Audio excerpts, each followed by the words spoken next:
Particular గా Germany అనేటప్పటికి Indians ఇప్పుడు కాదు, ఆల్మోస్ట్ ఒక 20 years నుంచి ఇండియన్స్ ఎక్కువ జర్మనీకి వెళ్ళడం జరుగుతుంది. ఓకే. అయితే ఈ మధ్య కాలంలో ట్రంప్ వచ్చిన తర్వాత దీని ప్రాముఖ్యత మరీ పెరిగింది. ఓకే. దాన్ని ఎలా చెప్పగలుగుతానంటే లాస్ట్ ఇయర్ వచ్చేప్పటికి మాకు ఇండియా నుంచి ఒక 25,000 స్టూడెంట్స్ వెళ్ళడం జరిగింది జర్మనీకి. ఈ సంవత్సరం ఆల్రెడీ ఒక 50,000 మంది అప్లికేషన్స్ జరుస్తున్నారు. So which means already applications double అవుతున్నాయి. అవును. Which clearly states that Germany is actually taking advantage of highly skilled people immigration from India to Germany rather than USA. ఈ అడ్వాంటేజ్ యాక్చువల్లీ ఇప్పుడు జర్మనీకి అవ్వడం వల్ల ఇది మన స్టూడెంట్స్ కి చాలా డెఫినెట్ గా మంచి ఆప్షన్ అవుతుంది. At the same time most beautiful locations అంటే జర్మనీ ఎగ్జాంపుల్స్ కొంటే బర్లిన్ ఆర్ డజల్డార్ఫ్ ఆర్ స్టుట్గార్ట్, ఇవన్నీ యూరోపియన్ క్లైమేట్ అనమాట.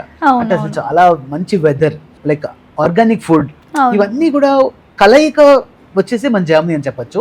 Safest and high quality oriented country కాబట్టి డెఫినెట్ గా జర్మనీ అనగానే ఇంకా నేను ఇంకొక 2 hours మాట్లాడగలుగుతాను. అంత కంటెంట్ ఉన్న కంట్రీ ఈజ్ జర్మనీ.